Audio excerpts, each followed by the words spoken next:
Muy buenas tardes a todos y muchas gracias a todas, a todos los que nos acompañan hoy en esta instancia tan bonita, no tan especial como han sido todo este ciclo de conversaciones sobre duelo gestacional y perinatal que hemos tenido durante este año. El tema el cual abordaremos hoy es un tema en el cual hay aristas muy distintas y diferentes maneras de vivirlo, como en todo en la vida en realidad, pero con este tema hay tanta manera de vivirlo como la cantidad de familias que existen y que pasan por esta dura experiencia. El tema de hoy es el duelo en la familia. ¿Cómo somos capaces de abordar la muerte en la familia y la muerte en especial para los hermanos? ¿Qué nos pasa cuando de un momento a otro nos enfrentamos a que ha muerto ese bebé que tanto esperábamos? Ya sea por una muerte sorpresiva o por un diagnóstico que ya esperábamos, el dolor y el desamparo es el mismo. Muere esa guagüita que había llenado a la familia de nuevas ilusiones y de sueños, ya no solo a una mamá y a un papá, sino que a más integrantes de la familia, como son los niños. ¿Qué pasa cuando a nosotras como mamás, como mujeres, nos llega este dolor tan tremendamente devastador, pero además tenemos que seguir adelante por nuestros hijos, por el resto de nuestros hijos? ¿Cómo cargamos con nuestra pena, con nuestro dolor y a la vez con la de ellos? ¿Cómo lo enfrentamos? ¿Cómo les decimos? ¿Qué les decimos? ¿Cómo lo hacemos al fin y al cabo para ir sanando juntos? ¿Cómo lo hacemos para sostenerlos en momentos en que muchas veces no podemos ni sostenernos a nosotras mismas? ¿Qué pasa, por otro lado, si es que alguno de nuestros hijos tiene alguna necesidad especial, como por ejemplo un autismo? ¿Cómo los ayudamos a enfrentar la muerte de un hermano y a salir medianamente viendo una experiencia tan dura como esta, considerando sus necesidades especiales? Me presento, yo soy Christine, mamá de 5 hijos. Mi cuarta hija, Sofía, murió a las pocas semanas antes de nacer. Y fue muy duro para nosotros, obviamente, y para nuestros 3 hijos mayores. Y fue especialmente choqueante para nuestra hija mayor, que es autista. El, el explicarle a los niños que son tan concretos, algo tan efímero, y aquí la Magdalena nos va a poder ayudar harto, algo tan efímero e incomprensible como la muerte de un bebé, es muy duro y muy difícil. Requiere de mucha fortaleza, de resiliencia, de paciencia, pero creo yo que sobre todo requiere de amor, de ese infinito amor de mamá que tenemos para todos nuestros hijos, para los que están con nosotros en la tierra y para los que nos acompañan desde el cielo. Bueno, para conversar sobre este tema, de cómo se vive el duelo con los hermanos, nos acompañan 3 maravillosas mujeres que me gustaría presentar y que saluden cuando los nombre. Primero, Javiera Pizarro Guerrero. Javi, hola. La Hola. Javi es socióloga y mamá de 3 maravillosos hijos, de Clemente, la Candelaria y de la Blanca.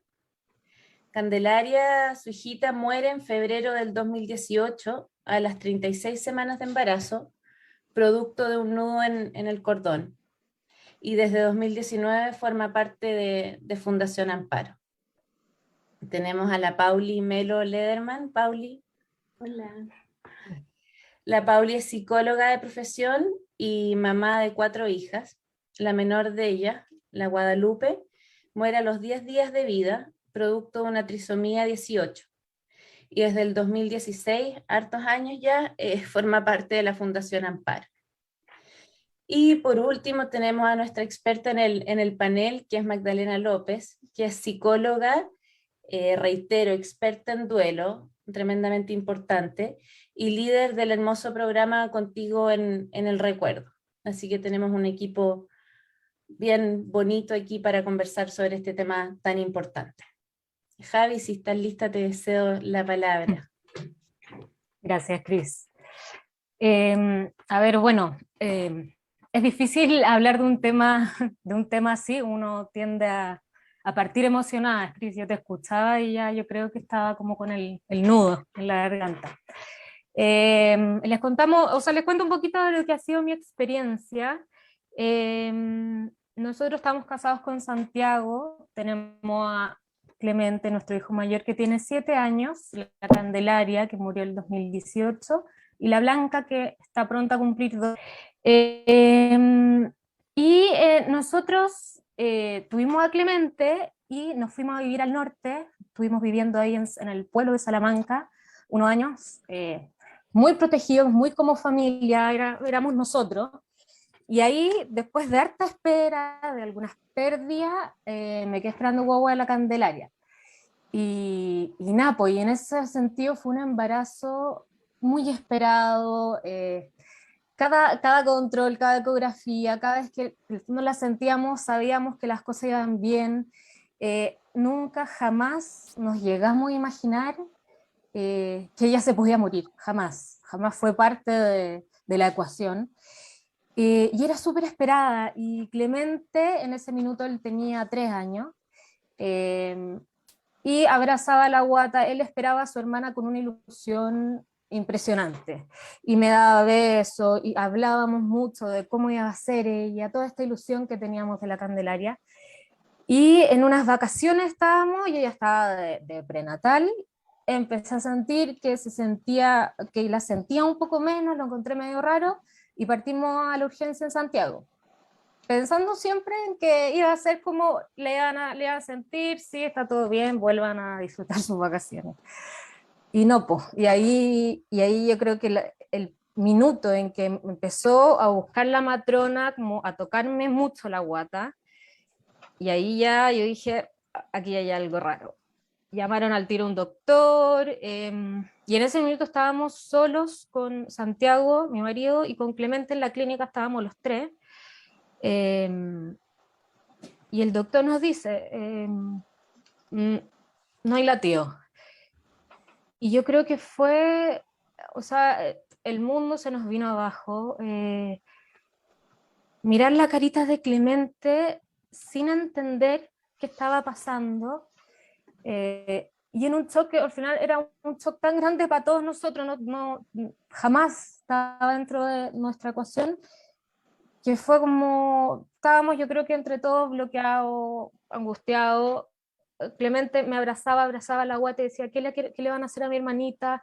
Está bien la Candelaria, y yo creo que no éramos capaces de responderle, porque no sabíamos tampoco qué responderle. Cuando uno espera la vida, jamás te imaginas ese golpe.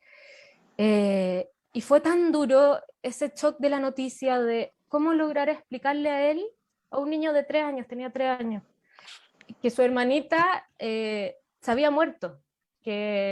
¿Cómo se le iba a explicar? Yo creo que ahí, yo creo que en ese minuto no tuvimos la respuesta. Ahí le dijimos, llegó mi hermana muy rápido, lo fue a buscar, porque a mí me internaron al tiro para tenerla, y yo creo que fue poco lo que le explicamos ahí.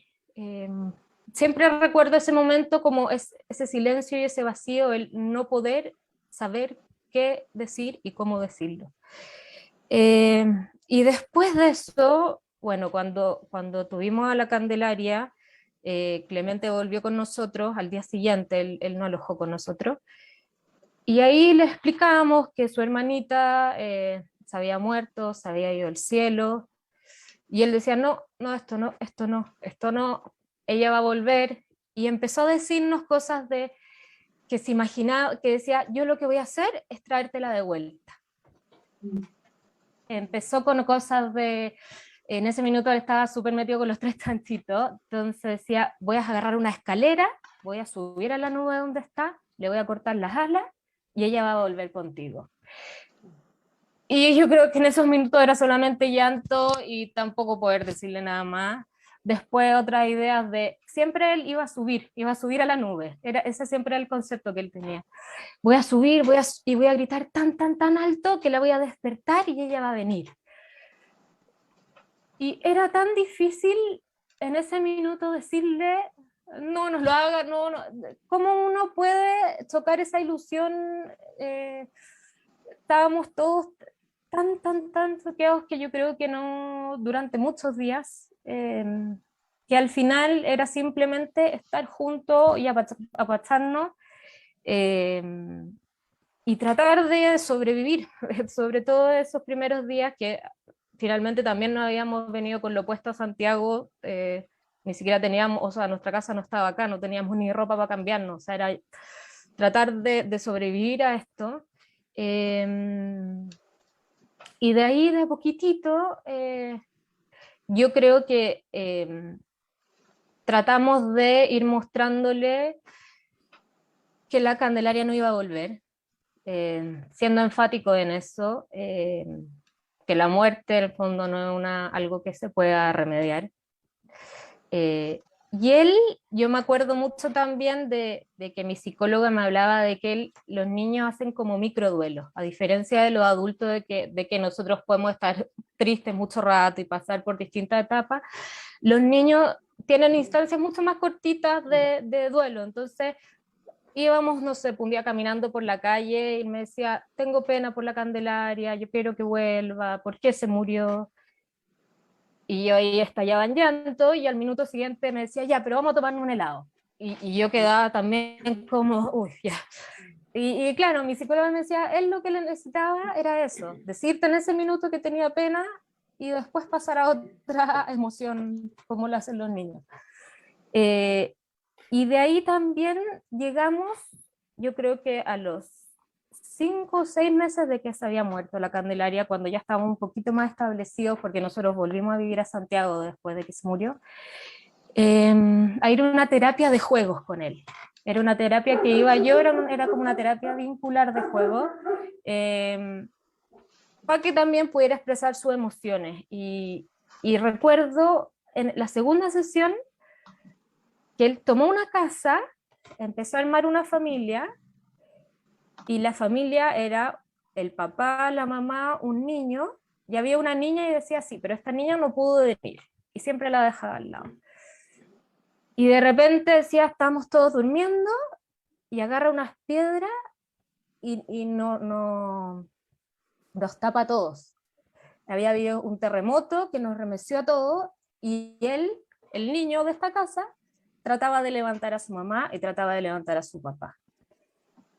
Y yo creo que en ese minuto recién yo me di cuenta de todo el sufrimiento que él tenía por la muerte de su hermana, de que él a sus 3 años pensó que él tenía que hacerse cargo de levantar a su papá y a su mamá de esto, que era el responsable de nuestra felicidad en ese minuto, y ahí de verdad que fue tan potente ese minuto, el que él pudiera decir, él pudiera expresarlo, eh, y también un poco sentir esa culpa de cómo yo tampoco no me di cuenta antes.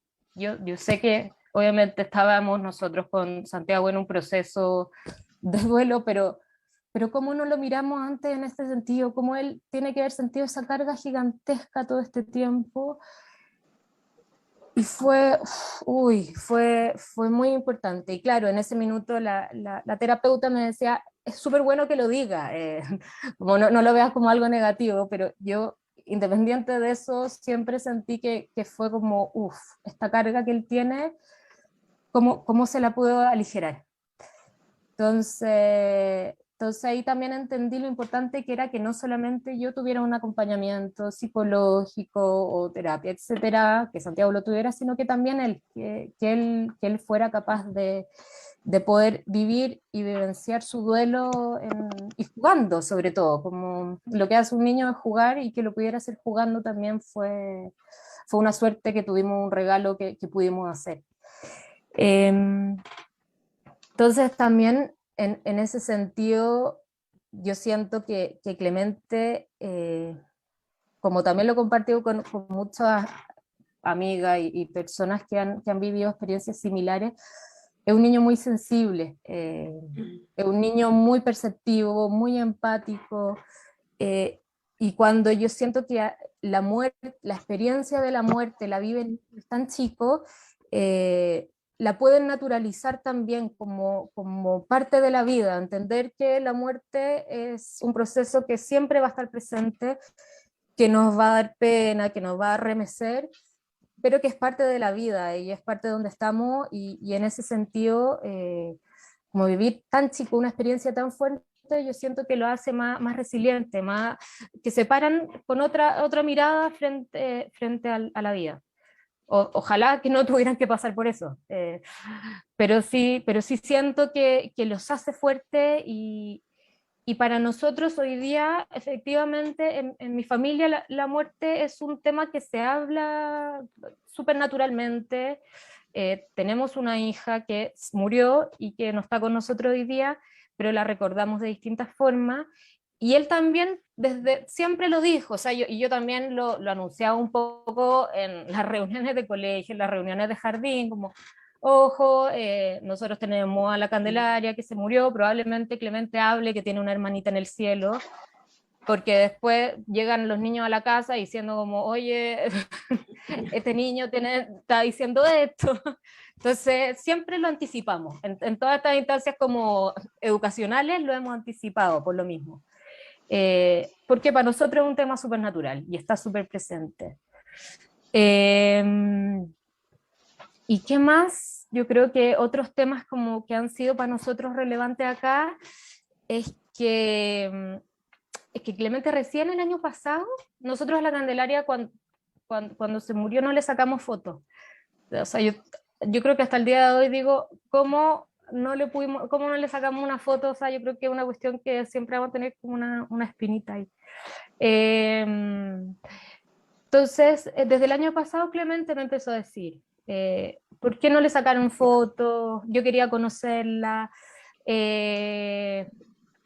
Como él necesitaba tener la imagen física. Si bien nosotros hicimos un cuadro que la representamos, hemos hecho también como una ilustración familiar donde la incluimos, tenemos unos santitos. eh, él siempre no, o sea, desde el año pasado, de que está un poco más grande, nos dice que por qué no tiene la foto. Entonces quizás también como una recomendación, muy humildemente para las familias que pasan por esto, o si alguien tiene un amigo o un familiar, simplemente que le diga saca una foto, quizás no la vaya a querer ver ahora, pero para los niños también, y también para uno, es importante tener el registro. O sea, pagaría, o sea, infinito por tenerlo.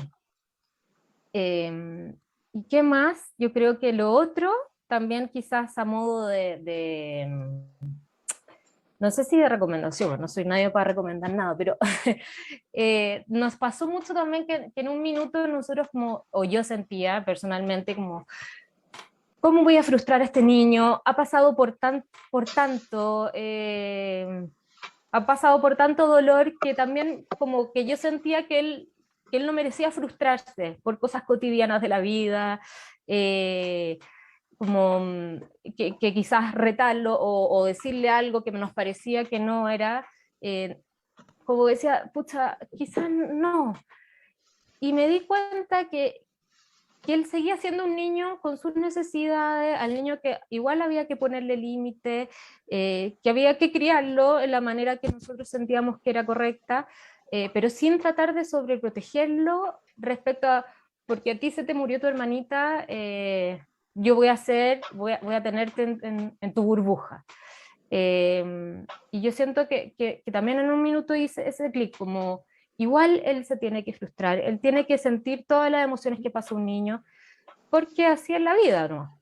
Y no por vivir esto va a tener que ser distinta su crianza a lo que puede ser de cualquier otro niño. Y por último, para terminar, lo que me gusta mucho de Clemente es que él se ha dedicado como a ser el guardián de la Candelaria. Como él siempre cuando nos preguntan de repente, no sé, ¿cuántos hijos tiene? Y yo en algún contexto que no quiero contar, digo, no, no, no fui la Candelaria. O si estamos todos en la mesa comiendo, decimos, oh, estamos todos en familia, y Clemente es como, sí, y la Candelaria. Y él también se ha dedicado a mostrarle a su hermana chica a la Candelaria. Él le enseñó el cuadro que tenemos, le enseñó el nombre, él le dice, ¿dónde está la Candelaria? Y la Blanca la muestra. Entonces él ha sido como el guardián de esto, de que la Candelaria es parte, y que siempre recordemos que ella es parte de nuestra familia, y que lo va a ser siempre, que va a ser la segunda, porque él es el mayor y la Blanca es la menor, y siempre ha estado así, él como que se ha dedicado a recordarnos que la Candelaria siempre va a estar presente con nosotros, y recordárselo también a los amigos, a la familia. Entonces eso es muy bonito, que él la integre de esa manera, y siempre se preocupe de recordarla, y que la recordemos siempre. Eso, y quizás para no seguir aburriendo, paso la palabra. Gracias, gracias Javi, no, ningún aburrimiento, yo creo que podría escucharte por horas. Hay tantas cosas en común cuando uno habla de los niños y pensando en los niños dentro de su inocencia y de ser como tan concretos, a veces tienen tanta más sabiduría que nosotros. Porque como decís tú, cuando tienen ese espacio de micro duelo, cuando están en el duelo están realmente en el duelo y no están tratando de aparentar estoy bien o tengo que verme bien porque estoy en el trabajo, sino que están sintiendo lo que realmente sienten. Y creo que eso de alguna manera los ayuda a salir de una manera más sana y quizás más rápida que los adultos. Y, y qué lindo el poder incluirlos en la muerte como parte de la vida en el fondo, o sea, que sepan que la hermana está presente, que tengan esta imagen, que sepan que si bien físicamente no está, es miembro de la familia, aunque uno no lo vea, y de vivirlo con esa naturalidad que de pronto los niños tienen mucho más que nosotros. Así es. Gracias, Javi. Muchas gracias. Pauli, cuéntanos de la Guadalupe y de sus hermanas. Sí, gracias Javi, que es tan, no sé, emocionante escucharte, porque además hay tantas similitudes, pero al mismo tiempo uno como que no deja de aprender de la experiencia de otros, que si bien son parecidas, siempre uno encuentra algo de aprendizaje en lo que el otro dice. Mi historia es un poco distinta en el sentido de que mis hijas eran grandes. Mis hijas tenían 12, 13 y 18 años. Yo fui mamá vieja, la Lupe en el fondo fue un condoro. Fue una niñita que en el fondo nos dio vuelta a la vida desde principio a fin. Y fue en un comienzo porque yo tenía 43 años, cuando quedé embarazada, y 44 cuando la tuve. Entonces nos descolocó la vida como por completo, a mí como mamá, pero a todos. Y lo que les quiero compartir, y bueno, y en el fondo nosotros, la Lupe murió de una trisomía 18, por lo tanto nosotros como a los 4 meses más o menos, supimos que no venía bien, y en el fondo fue todo un embarazo, fueron varios meses, y 10 días de vida. Estábamos preparados como para que muriera en cualquier minuto o sea, no estábamos preparados, pero en el fondo sabíamos que podía ocurrir su muerte en cualquier minuto del embarazo, y lo más probable es que ella en el fondo o muriera en el parto o a los pocos minutos, que viviera muy poquito. Esa era como nuestra expectativa, lo que nos habíamos preparado en base a lo que habíamos hablado con los doctores, lo que habíamos leído. Y resulta que fue más largo que eso. Entonces la Lupe vivió 10 días y fueron 10 días maravillosos. La Lupe murió en la casa, pero les cuento esto porque fue una trayectoria larga. No fue poco tiempo intenso, sino que fue un tiempo largo, en donde muchas personas también se vieron involucradas. Entonces lo que hoy día quisiera como compartirles es un poco la conversación que tuve con mis hijas a raíz de esto, que les preguntaba también, bueno, ¿cómo fue? Porque uno sabe, quiero decir cosas, pero también como son más grandes, también el cuidar, como no exponerlas más de la cuenta, eh, eh, como cuidar también su intimidad, no sé. Entonces, bueno, esta es como una conversación que tuvimos ayer, ¿ya? Con 2 de las 3, porque hay una que está lejos en este minuto.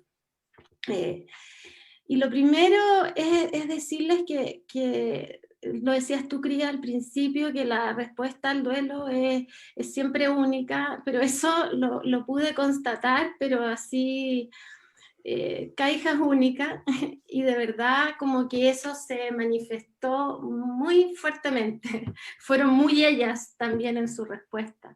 Y fue muy bonito y complejo también al mismo tiempo poder lidiar con eso, porque en sus reacciones algunas al día siguiente que nosotros contamos, de partida no podíamos ocultarle mucha información, como eran grandes, llevaban, yo había tenido una pérdida antes de la Guadalupe, como unos 5 años antes.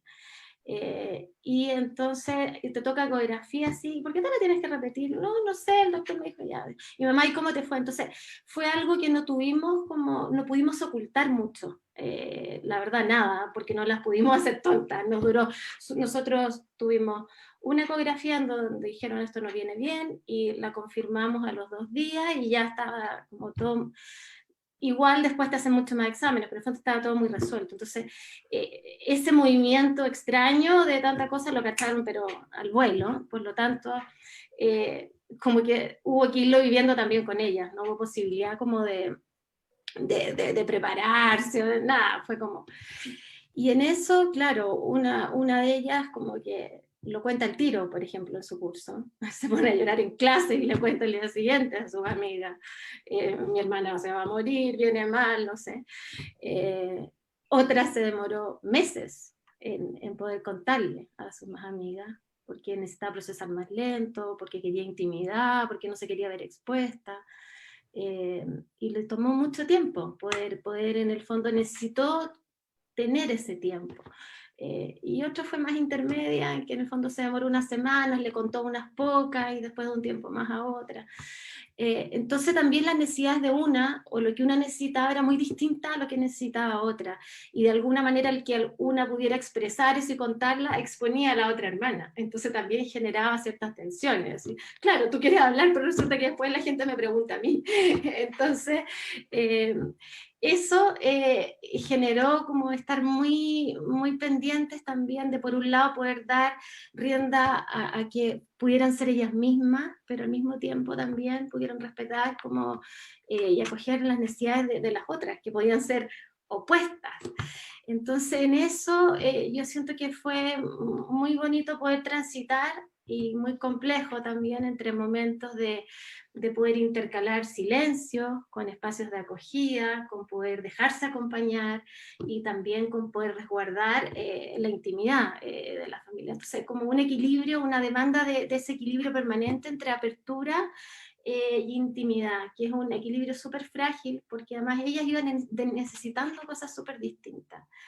Y eso se fue viendo en el transcurso del embarazo, y también después, y por ejemplo también en conmemoraciones, para las fechas de aniversario.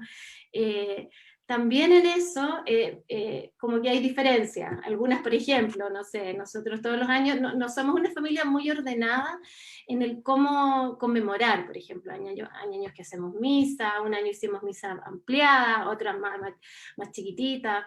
En general, muchas veces también es mucho paseo, que nos vamos los 5 por un lugar aquí, no sé, por el día. Entonces, todo lo que tiene que ver con la intimidad siempre es muy bienvenido, pero cuando son cosas más abiertas, ahí hay diferencias y hay necesidades distintas, y algunas quisieran vivirlo de una manera, otras de otra. Entonces, hemos ido jugando un poco con esa necesidad, intentando también ser respetuosos con los procesos como de cada una. Y eso hace también que para atender esas como variaciones de ella, nosotros ayer hablamos con Andrés lo importante que es para nosotros como papá haber estado conectados con nosotros mismos. Por la medida en que nosotros estábamos conectados con lo que nos iba pasando a nosotros, con lo que nosotros íbamos necesitando, que también ha ido cambiando en el tiempo, nos era más fácil, o era como un requisito también para poder conectarnos con ellas, con sus propiedades, para poder leerlas, para poder acompañarlas en esto que era tan como cambiantes. Entonces, por un lado, como para atender a sus propias variaciones, poder también acoger las nuestras. Y darnos un espacio también para nosotros. Y el dolor como en los hijos es como un desgarro enorme. Yo creo que junto con la muerte, que se muere una hija es feroz, y al mismo tiempo el sostener, como decía la Javi, el dolor en tus otros hijos es de las cosas más difíciles. Es como como sentir que no puedes hacer nada para evitar ese sufrimiento, es una cuestión que uno dice, es como reconocerte también toda tu limitación, como que toda tu humanidad se juega en ese minuto, así como todas tus limitaciones, y sentir que fracasas, como que no puedes hacer nada y que darías la vida por evitar eso, ¿no? ¿Por qué hacer para que sufran menos? Y eso yo siento que es de los momentos más duros, por ejemplo, cuando les contamos que no, en el fondo fue recién que nos enteramos, pero en el fondo que las cosas, que la Lupe no venía bien, que estaba muy enferma, y que ella iba a morir probablemente en mi guata, o que si vivía o nacía hace muy poco.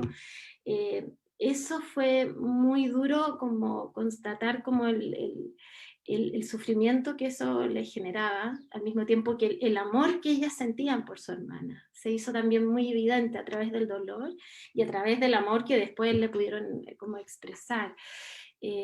Pero yo recuerdo ese momento como de especial sufrimiento, de decir qué poder hacer para evitar esto, ¿ah?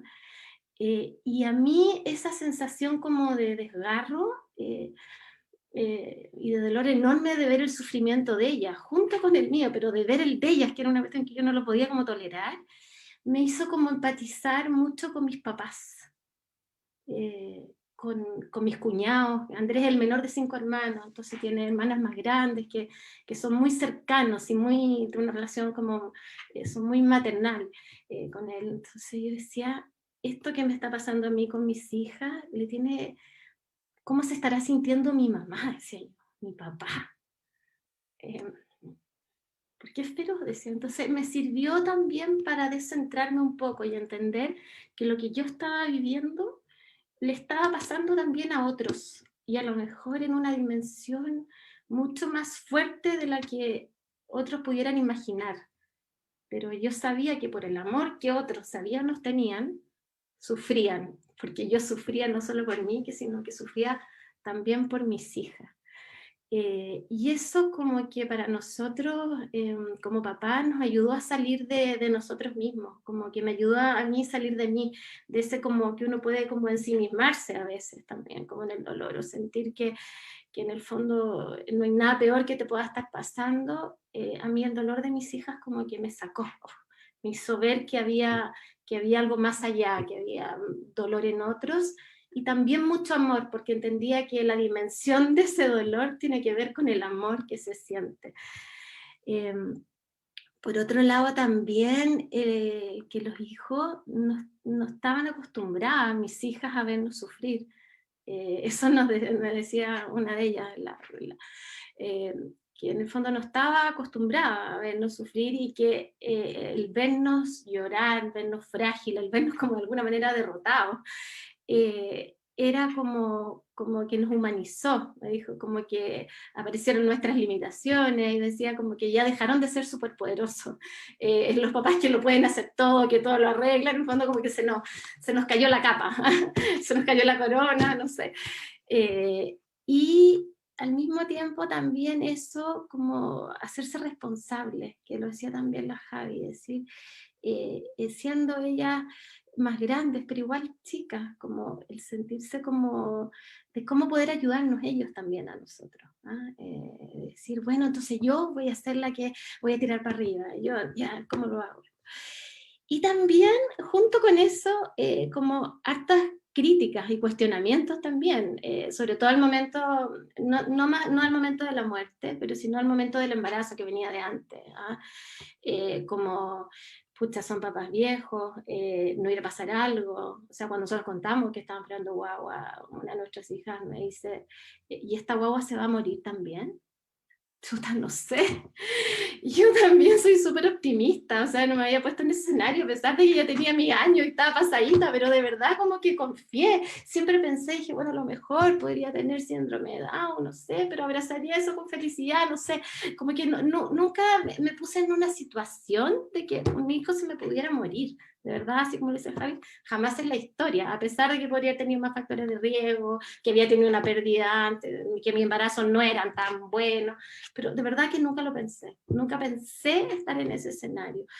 Y el que tus hijos también te interpelen y te digan, bueno, pero eres más vieja, te va a pasar esto, hay más riesgo, es como chuta, como que te ayudan como a tomar conciencia también de esto, y tuvimos, nos enfrentamos también a preguntas difíciles. ¿Esta guagua también se va a morir? Yo dije, no sé, le dije, quiero confiar que no, quién sabe, le dije, ¿quién controla la vida, quién controla la muerte? Hasta ahora vamos bien, yo quiero confiar en que todo va a andar bien. Y de verdad, eso es lo que pensaba, y la primera ecografía, todo impecable, entonces ya después de la primera, que era como que estábamos más cautelosos, después ya fue pura celebración. Pero en el fondo siento que mis hijas fueron siempre como muy acompañadoras también en las preguntas, en las interpelaciones. Eso también fue importante para nosotros. Nos hicieron pensar mucho, nos ponían en escenarios distintos, necesitaban saber, necesitaban entender, y eso nos ayudaba a nosotros a ir entendiendo y caminando junto con ellas, porque de verdad había muchas cosas que no teníamos respuesta. Y muchas de las cosas las fuimos como resolviendo juntos, pensando en lo que era mejor para todos y lo que cada uno iba necesitando, aunque a veces fuera difícil como compatibilizar las demandas de una con las de otra. Eso, y siento que lo de la responsabilidad yo hasta ayer, debo reconocer, que no lo había tenido, han pasado 7 años ya. Y como que nunca pensé que hubiera podido ser un peso para ella, o que se pudieran haber sentido responsables. Mi hija, no sé, mayor, tenía 18 años, o sea, también la guagua podría haber sido perfectamente de ella, entonces ella también, claro, ella también sentía, era como responsabilidad de ella también. Si algo te llega a pasar, esto, es como que también afectaba sus vidas, sus biografías, sus expectativas, sus proyectos. Movilizó muchas cosas. Su embarazo, o sea, mi embarazo, pero el tiempo de embarazo, la vida de la Lupe y también su muerte, ¿no? Nos movilizó por completo, de una manera muy, muy bonita. Coincidíamos que en el fondo, bueno, nos cambió la vida a todos, que las cosas que uno valora hoy día son distintas a las de antes. Y otra de las cosas que también conversamos es que, sobre todo como a la edad de los 12, en que también están como en una pubertad, como que los otros son muy importantes, ¿ah? Lo que los otros te digan es muy importante. Entonces, muy sensibles a lo que es la desvalorización de este duelo. Porque este es un duelo que es súper invisibilizado, lo hemos hablado tantas veces, pero y a todos nos importa lo que el resto piensa, pero cuando estás en una etapa como de conformación de identidad, en donde la voz de los otros es muy relevante, entonces frases como el no es para tanto, ya va a pasar, eran cosas como que me reportaban que como que las hacían como, por un lado, como sentir que esto no era tan legitimado y por lo tanto que tenían que, ojalá que pasara rápido. Y que eso contrastó, por ejemplo, con el funeral, con el que era un rito de social, en donde el ver el impacto, la pena, la cantidad de gente que nos pudo acompañar y cómo esto impactaba a otras personas, como que eso ayudó a contrarrestar. Entonces los ritos como algo muy sanador y muy legitimador de lo que ahí estaba ocurriendo. Como que el funeral fue un rito de validación muy importante, porque también habían a veces sentimientos de vergüenza, a lo mejor, de poder hablar de esto, o de quebrarse, de mostrarse frágil o débil, por esto decir, ya, si no es para tanto, total era chiquitita, va a pasar, como si es más chiquitita, menos importante, no sé. Y frases como, entonces a ti se te murió una hermana, han sido como muy importantes en el sentido de poder validar y reconocer ese sufrimiento, y no se murió la guagua de tu papá o tu mamá perdió una guagua, allá chiquitita, como algo que pasó por allá, sino que es muy distinto decir, no, a mí se me murió una hermana, con toda la potencia que eso tiene. Y eso lo comentábamos ayer como algo muy, muy importante, y lo importante de los ritos en esto, en este reconocimiento y en este que como que se te da un permiso social. Y que es muy sutil esta deslegitimación, sobre todo pienso en niños como la edad de los 12, los 13, no sé, una adolescencia, y más chiquititos también, probablemente, pero eso. Y por otro lado, también la Javi lo comentaba, que el caso que se te muere una hermana, es como acceder, en el caso de mis hijas, como que accedieron al dolor de verdad, a un dolor real por primera vez. O sea, fue como un quiebre en la biografía, en cómo venía la vida, y fue como que la vida se les hubiera aparecido de frente, en todo su esplendor, pero en todo su dolor también.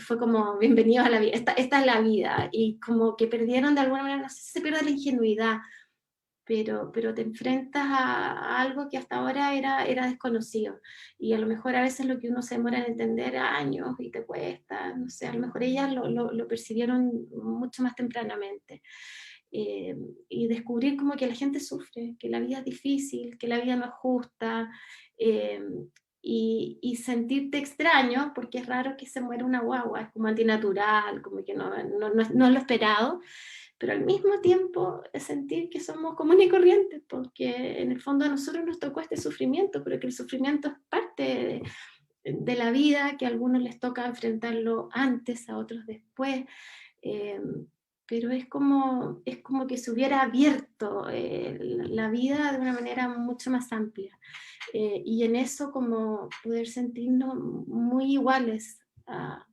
todos los que sufren, y muy hermanados a todas las personas, con la fragilidad. Y yo creo que eso también en Amparo lo sentimos, que tenemos esa como complicidad, que uno ni se conoce, pero nos hermana el dolor, nos hermana esta pérdida como de la ingenuidad, que yo siento que en el caso de nuestros hijos la perdieron, como se enfrentaron a la vida muy, muy rápidamente. Y eso es doloroso, pero también les abre una conexión, una manera de enfrentarte a la vida súper distinta. Te humaniza, te hace vincularte con la fragilidad de otra manera, no sé, te abre muchas posibilidades también. Y hablaban ellas que en el fondo sienten que el duelo les permitió elaborarlo como el poder tener la emoción incorporada, el poder permitirse llorar, hablar, como no reprimirse en relación a lo que piensan, a lo que sienten, a lo que están necesitando, a la posibilidad de poder dejarse acompañar para entenderse ellas mismas, que puedan reconocer las emociones y poder conectar hoy libremente con eso, como poder acceder y llevar esta experiencia, y además la relación con la Lupe como muy integrada en la vida, como en el fondo que te va haciendo ser otra persona, no porque sea necesariamente mejor ni te vuelvas santo, porque no lo es, pero sí te cambia, dejas de ser quien eres, y te abre muchas posibilidades. Y por último quisiera compartirles las cosas que ayer estuvimos viendo que a nosotros nos sirvieron como familia, y que también ellas reportaban, como la importancia de poder hablar libremente del tema, de poder irlo conectando con las emociones, que en espacios íntimos, cotidianos, que fuera natural, que sea súper natural, que sea parte de nuestra cotidianeidad, de nuestra intimidad, que sea algo legítimo y súper natural poder hablar, no tener que dar explicaciones o sentirte mal porque en algún minuto puedes tener pena o te dan ganas de llorar o algo te está contando o te da rabia o algo te asusta. El tener también espacios como libres o despejados del tema. Oxigenarse, tener otros contextos para entrar y salir. Por ejemplo, las actividades, no sé, jugar, no sé, mi hija juega tenis, o scout, otra baila, el espacio con amigos, participaban en grupos de distintas cosas, entonces que los amigos también en eso fueron muy importantes esos espacios, de poder, es como recuperar la vida en esto que uno oscila entre quedarte en el dolor, pero también abrirte, aperturarte y continuar la vida. Eso fue muy importante, muy sanador, porque además eso les permitía conectarse con ellas mismas. Por otro lado, todo lo que es la conexión y la comunicación con el colegio, muy, muy, muy importante, con los profesores jefes. No sé, nosotros tuvimos entrevistas con ellos, les contamos, un poco la Javi también lo reportaba, es decir, nuestro escenario era muy incierto, por lo tanto, era muy importante para nosotros estar como sintonizados también con el colegio, con los profesores, lo que ellos fueran viendo, de manera de ir como regulando lo que pudieran ir necesitando. Y eso fue muy importante, fue un gran apoyo el colegio en eso. Nos ayudó también, hicimos como una ecografía como pedagógica, no sé, familiar, que se la pedimos al doctor con la única finalidad de que poder hacerla en familia, que pudiéramos estar todos, que las niñitas pudieran preguntar, mirar y conectarse con la enfermedad, poder tener como explicaciones o dudas, poder ver eso, despejar dudas, preguntas que tuvieran, pero al mismo tiempo también con su hermana viva, con su hermana que su corazón latía, con su hermana que se movía, que movía las manitos, porque ella adentro estaba perfecto. Entonces también poder conectarlas con la vida, con lo que ella estaba. Y fue súper bonito, el doctor fue muy generoso, porque en realidad se generó un muy buen clima, pudimos tomar fotos de ese momento, fue un momento súper especial y fue potente, porque es distinto ver no sé, la grabación, a estar ahí, sentirla, pues, no sé, y el que estuviera con el doctor le dio como, no sé, Álvaro ahí además estuvo muy bien dispuesto, entonces le dio también como, no sé, como que hubiera un testigo, hubiera un experto también, no sé, le dio un marco distinto, y eso fue muy bonito. Para nosotros también nos ha ayudado el estar conectados como familia, pasar tiempo juntos, tener momentos de conversación, de contención, y también tener momentos por separado, tener momentos para nuestras propias hijas solo, yo con una, Andrés con otra y así cambiando, pero tener el momento como también de cierta exclusividad para acoger tanto el dolor como las preguntas, como, bueno, y también el amor de ellos por separado, poder llorar, procesar, no sé, como sentir que podían tener su espacio. Y tener momentos para pasarlo bien y replegarnos. Para nosotros era importante tener momentos, por ejemplo, cerrar el día juntos, rezamos juntos, fuimos a comer mucho, comimos rico en ese tiempo. Yo creo que nos dimos, no sé, podíamos y salíamos y disfrutábamos, comíamos cosas ricas, paseábamos. Estábamos como en otro tiempo. Yo recuerdo que en esa época había un mundial, no sé, el 2014, o había una Copa América, algo importante en fútbol, yo no lo recuerdo, pero era como que el país, me acuerdo, iba en junio, cuando nosotros estábamos confirmando el diagnóstico, recuerdo que el país iba como a un ritmo, estaba con una emoción, y nosotros estábamos como en la luna, de haber salido y así como que a Andrés le dije, no, estamos como en otro ritmo, el país está flotando y nosotros estamos como pisando así, como caminando en la luna, realmente otro ritmo. Y eso es también importante, tener momentos para replegarse como familia, pero también momentos para abrirse, para disfrutar, de tomar aquellas cosas que te hacen bien, que te permitan disfrutar. Eh, la red de apoyo, la familia extensa y los amigos estuvieron súper disponibles y eso fue algo muy, muy importante para nosotros, como dejarse acompañar de acuerdo a lo que uno necesite y con los límites que uno necesite ir poniendo, porque uno no necesita, bueno, no todos en la familia necesitamos lo mismo, y no siempre uno necesita lo mismo. Entonces también poder jugar con eso, pero el contar con una red amorosa que esté disponible para lo que necesites es súper, súper importante. Y a nosotros nos ayudó muchísimo.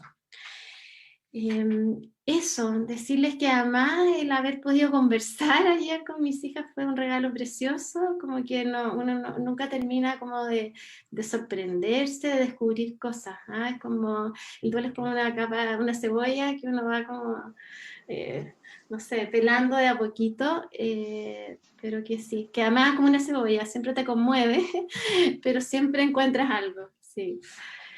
Eso.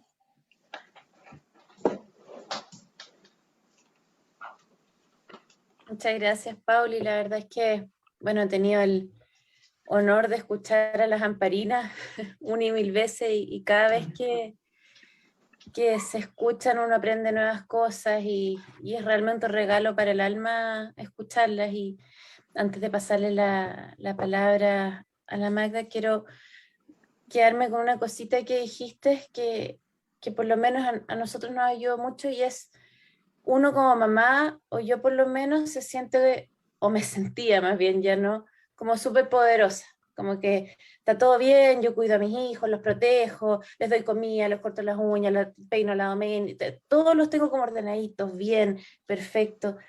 Y viene este terremoto en que se te desarma la vida y no puedes hacer nada. Y como decía la Pauli y la Javi, creo que el dolor más grande que puede atravesar un ser humano es perder un hijo. Y creo que después de eso, de los dolores más grandes, es ver a tus hijos sufrir. Es tremendo.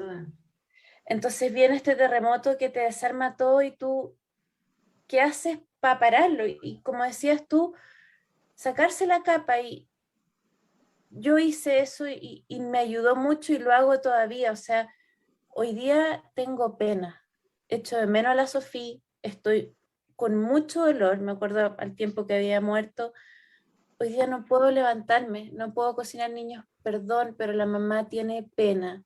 Hoy día la mamá necesita que la abracen, hoy día la mamá necesita que le den besos, hoy día no puedo jugar, mañana voy a poder, pero hoy día no puedo.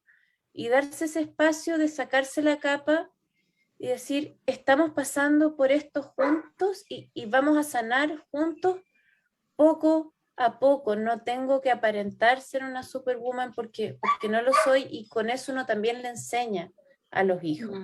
Y hasta el día de hoy, o sea, hay muchas veces que niños, tengo pena hoy día y tengamos pena y hablemos de la Sofía y lloremos o riámonos, lo que nos dé, pero sin esta cosa de súper poderosa porque uno aprende muy a la mala que uno no puede proteger a los hijos de todo, que la vida es la vida y les va a tocar y lo máximo que uno puede hacer, en último término, es simplemente acompañar. Y eso. Oye, una cosa que olvidé decir, pero que a raíz de lo que estáis diciendo quería agregar, que bueno, del dolor que es como ver a tu hijo sufrir, pero al mismo tiempo el regalo que ellos te dan al expresar el amor por sus hermanos, cuando yo creo que no hay nada más maravilloso para una mamá que ver el amor entre sus propios hijos, ¿no? Y lo mismo que tú decías, Javi, el ver la capacidad de amor de ellas hacia su hermana, o sea, acá cuando llegamos fue impactante ver cómo empezaron a hacer cosas que no había nada pensado, yo no pensé jamás que iba a llegar a la casa, pero empezaron a sacar, empezaron a leer cuentos, le tocaban canciones, las agarraban. Mira, fue al mismo tiempo el dolor, pero a la misma par es como el tremendo regalo que uno dice, no sé, como que mi corazón se va a reventar de felicidad de ver lo que se puede generar también entre ellos. Entonces, es un sufrimiento verlo sufrir, un dolor enorme, pero al mismo tiempo es maravilloso ver la capacidad de amor que ellos tienen entre ellos. Es cierto, es cierto. Qué lindo escuchar los testimonios. Yo no sé si tengo mucho más que aportar, más que hacer un resumen de lo que han dicho, porque además es muy lindo que Javiera relata experiencias con niños más chiquititos y Paulina con niñas adolescentes. Qué cosa más linda. A mí me gustaría tocar algunos temas que creo que los han tocado de manera espontánea y que creo que son súper importantes y que tenemos que aprender de esto, ¿no es cierto? Yo creo que el valor, el sufrimiento cobra un sentido cuando nosotros podemos integrarlo y podemos aprender de eso.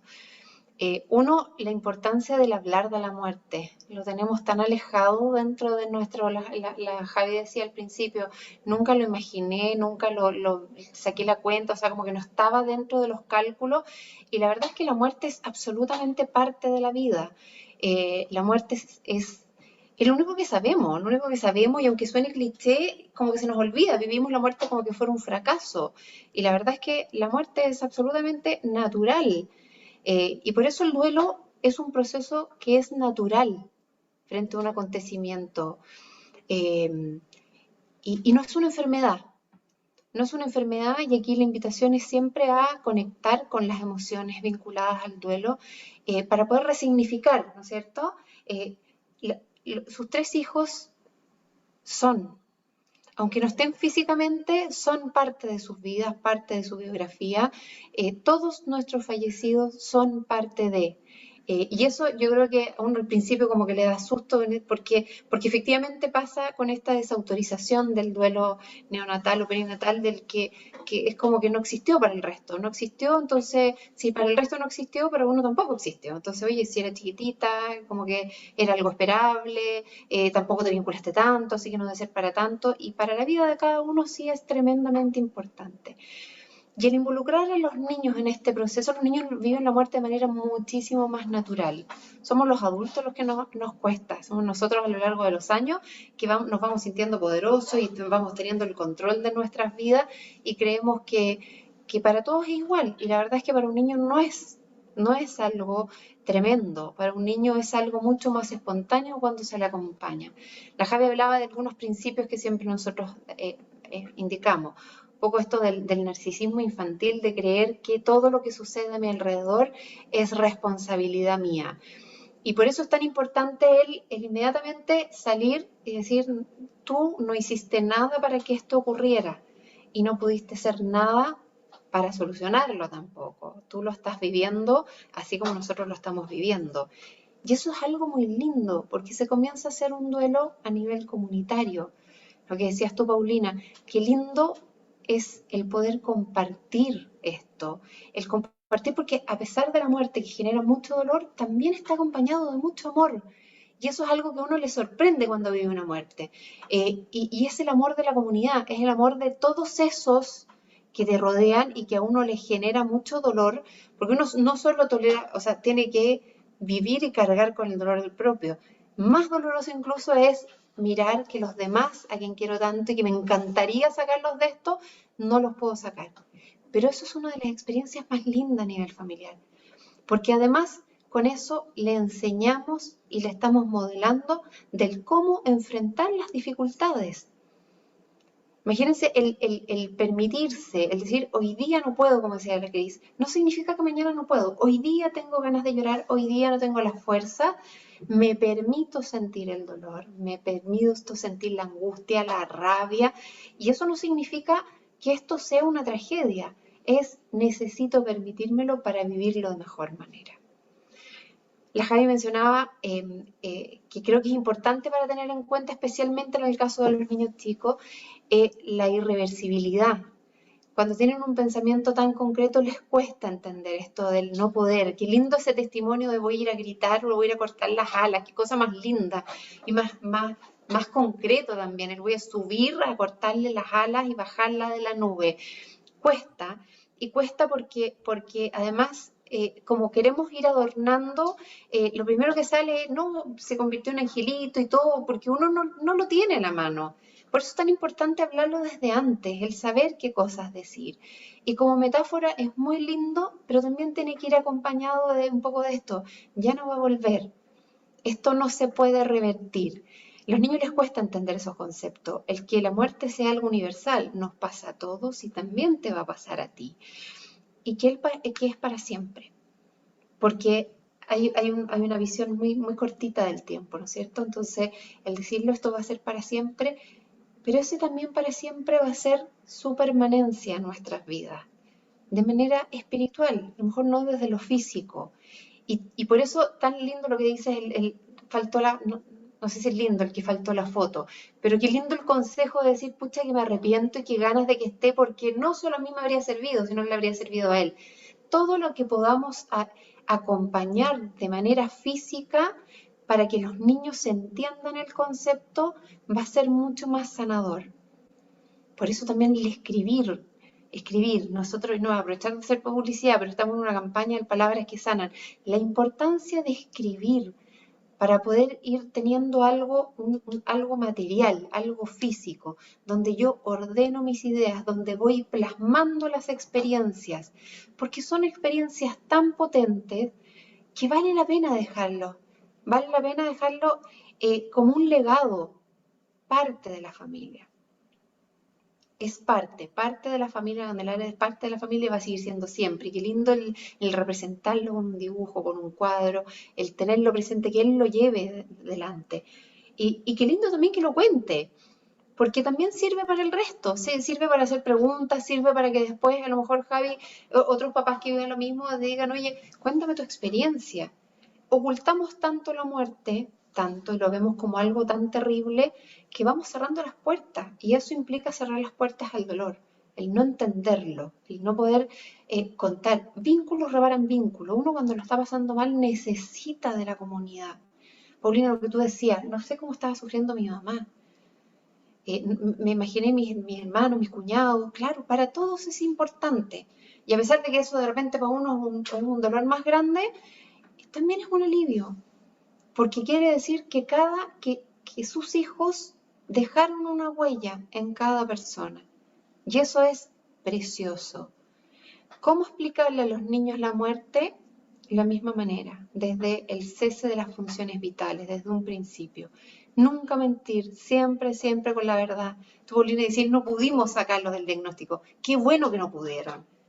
Qué bueno que pudieron acompañar y hacer ese proceso a nivel familiar. Es decir, integramos la vida, integramos las cosas positivas, pero también integramos los dolores de la vida. Eso nos hace familia, eso nos une. Y eso a ellos les permite enfrentar también sus propios dolores de una manera completamente distinta. No sé si me estoy extendiendo, no sé cómo vamos con los tiempos, Cris. Estamos bien en el tiempo, nos queda muy poquito, pero está tan bonito todo. Quiero hacerte una pregunta, Magda, dos preguntas en realidad, si las podemos responder de manera lo más como cortita posible. Perfecto. Primero,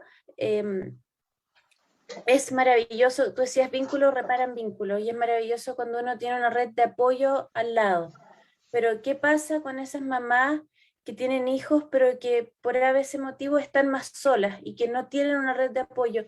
¿Cómo hacer para ir saliendo adelante en estos duelos? Esa es la pregunta número uno. Y la pregunta número dos, hay muchas veces en que las mamás tienen que pasar por una cesárea quizás más complicada, que no les permite estar en el funeral de los niños, de sus hijos, o sea, de la huevita que están enterrando.